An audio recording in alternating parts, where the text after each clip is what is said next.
Saludos y gracias por ver este taller que forma parte del programa Maule Elige Cultura en Casa.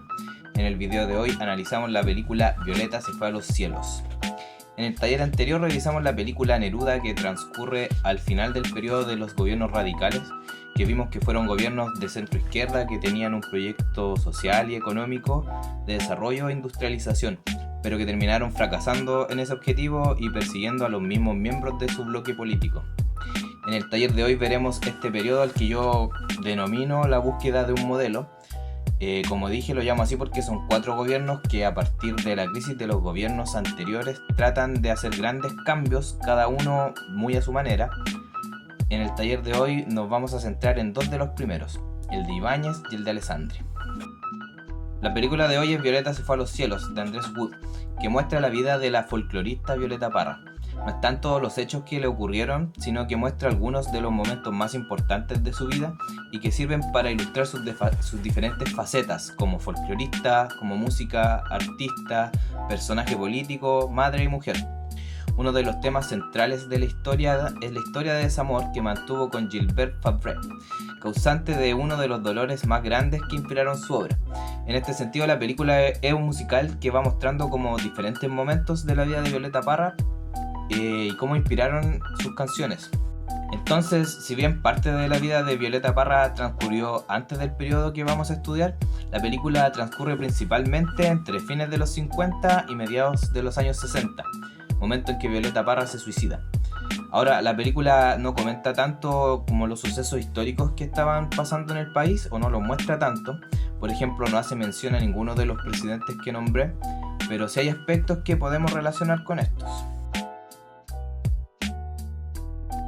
Las primeras escenas muestran la infancia de Violeta Parra en Ñuble, y aquí vemos cómo su papá, que era profesor y músico, le inculcó a ella y a sus hermanos el lado artístico, mientras que su mamá trabajaba como costurera. Aquí se muestra un campo chileno bien pobre. Esto se ve en la ambientación de las construcciones, como la escuela o las casas, en la ropa que usaban o en cómo describe su infancia, cuando cuenta que tuvo que trabajar, que su papá no le dejó nada, cuando muestra los problemas relacionados con el alcohol que él tenía, etc. Y la verdad es que, si bien en talleres anteriores hemos visto cómo el país pasó por varios cambios y por movimientos sociales y cómo se ha ido modernizando, en el campo no se veían estos cambios ni esta modernidad. La vida ahí seguía siendo muy patronal, en el sentido de que los dueños de los terrenos tenían mucho poder sobre lo que pasaba ahí y el Estado no intervenía mucho. Los trabajadores no habían desarrollado movimientos sociales como en la ciudad o en las zonas mineras y no tenían grandes derechos laborales. El trabajo no estaba regulado. Por otra parte, el trabajo en el campo no se había modernizado, se seguía trabajando de forma muy artesanal, o sea, sin maquinaria y ni una mayor tecnología. Por lo tanto, era poco el desarrollo que había en el campo y mucho el atraso, no solo en lo material, sino también en lo social. Luego de la muerte del papá de Violeta Parra, ella se va a Santiago con sus hermanos y empiezan a trabajar ofreciendo espectáculos artísticos. Ahí se casa y tiene a sus hijos con Luis Cereceda, un obrero ferroviario. Él fue quien la acercó al Partido Comunista y las ideas de izquierda que tenían fuerza en ese momento, y en la película se va como ellos van a las cáscaras en el cajón del Maipo en esta escena, y ya ella presenta Arriba quemando el sol, canción que habla sobre la explotación obrera en diferentes sectores de Chile. Entonces la Violeta pasa de ese campo más tranquilo a la ciudad donde estaban desarrollándose todos los movimientos sociales. Entonces ya en este tiempo, con una Violeta Parra reconocida como artista y como figura relacionada con el Partido Comunista, ella va a Polonia luego de ganar un festival. La película nos transporta entonces a los años 50. El mundo continúa la tensión entre Rusia y Estados Unidos. Luego de la Segunda Guerra Mundial, Rusia controla cada vez más países de Europa del Este, formando la Unión de Repúblicas Socialistas Soviéticas, la URSS. Polonia es una de estas, donde se encuentra Violeta Parra, y ella aprovecha este viaje para recorrer la URSS y parte de Europa, y en Francia graba su primer disco. En Chile el presidente es Carlos Ibáñez del Campo, Ibáñez es un personaje que lleva toda la vida tratando de estar en el poder. En el 24 participó del ruido de sables, en el 27 tomó el poder e instaló una dictadura, en el 32 había rumores sobre un intento de golpe, en el 38 y en el 42 se postuló a presidente y perdió, y finalmente en el 52 fue elegido como presidente. Su gobierno se planteaba como apolítico y rechazaba todo el juego político de alianzas y negociaciones que se venía dando.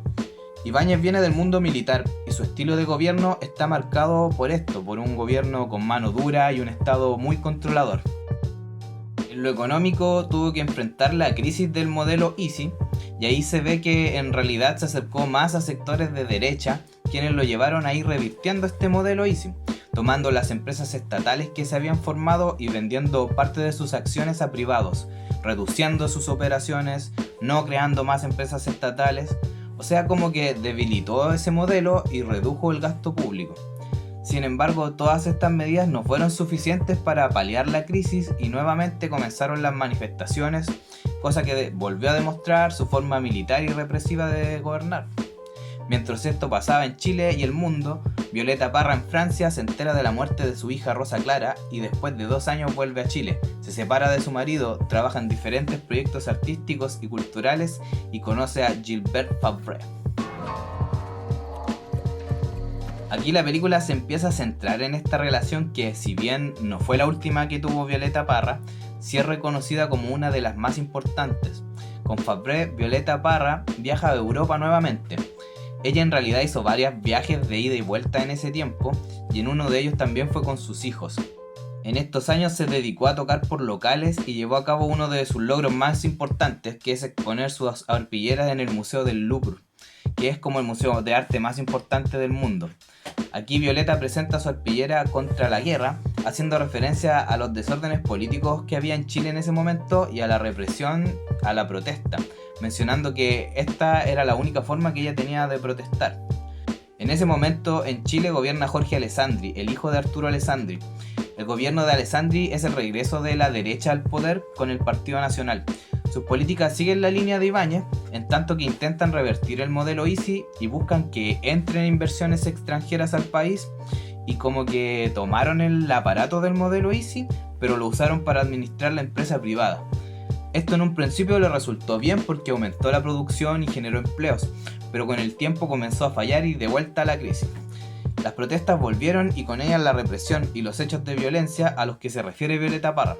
Uno de esos hechos fue la matanza de la población José María Caro, donde carabineros y el ejército dispararon a manifestantes y balearon las casas de la población que estaba al lado, matando a 6 personas y dejando a varios heridos.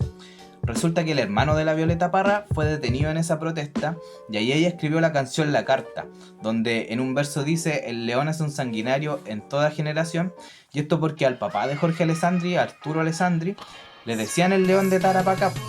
Entonces esto podrían haberlo puesto igual en la película. Otro punto importantísimo de la película son las escenas donde se muestra el trabajo que hizo Violeta como gestora cultural. Primero en la investigación y recopilación de la tradición folclórica en el campo chileno. Como dije, en el campo se vivía como si estuvieran en el siglo anterior y la tradición artística, las canciones, los cuentos, etc. se transmitían oralmente, o sea, no estaban en ningún libro. Es importante lo que hizo Violeta Parra porque con el paso del tiempo el campo terminó modernizándose y mucha de la tradición que existía se ha ido perdiendo porque la gente ya no tiene las mismas costumbres o adoptan costumbres que son externas. Entonces, sin el trabajo que hizo no habría cómo conocer esas tradiciones, cosa que ha pasado con otras tradiciones que se han perdido, sin ir más lejos, como la de la mayoría de las culturas que se han extinguido en Chile. Por otro lado, en las últimas escenas vemos la creación de la carpa de Violeta Parra, donde se hacían espectáculos y presentaciones artísticas. En ese tiempo también sus hijos tenían la Peña de los Parra, donde se presentaban junto a artistas importantes como Víctor Jara, Quilapayún, Patricio Mans, entre otros. Entonces fue parte importante de lo que va a ser la nueva canción chilena, que fue un movimiento de música popular que mezclaba el folclore chileno con el rock y con la onda hippie de los 60, junto con la denuncia, y que era un reflejo de lo que estaba pasando en la sociedad en ese tiempo. Y Violeta fue como el punto de partida y la principal influencia de todos estos músicos. Es importante porque en ese tiempo además se está masificando la televisión y ya hay una cultura musical más popular y un poco comercial también. Hay que pensar que en el 62 se transmitió el Mundial de Fútbol. Bueno, en esta parte es cuando comienza el sufrimiento de Violeta Parra, porque el francés se le va a Bolivia, y en la realidad esto fue peor de lo que muestra la película, porque ella fue a buscarlo a Bolivia y ahí descubrió que se había casado. Esto disparó la depresión que probablemente Violeta Parra arrastraba ya desde hace un tiempo y que finalmente hace que se termine suicidando en su carpa. En este sentido, yo recuerdo haber escuchado en su momento a personas que creían que la película la retrataba como demasiado loca, pero pasa con estas películas que nunca terminan de dejar contento a todo el mundo, o que aparecen los familiares diciendo que no están de acuerdo con la imagen que se muestra. Con Neruda pasa algo parecido. Bueno, esto ha sido el análisis de Violeta se fue a los cielos en el contexto de los gobiernos de Ibáñez y Alessandri.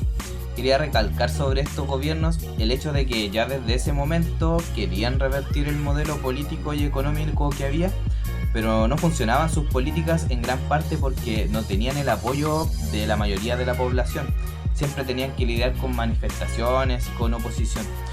Por eso más adelante, cuando realmente se pudo revertir este modelo con éxito, se hizo a la fuerza, porque ya antes se había intentado y como que no resultó mucho, ¿ya? Bueno, ahora sí me despido.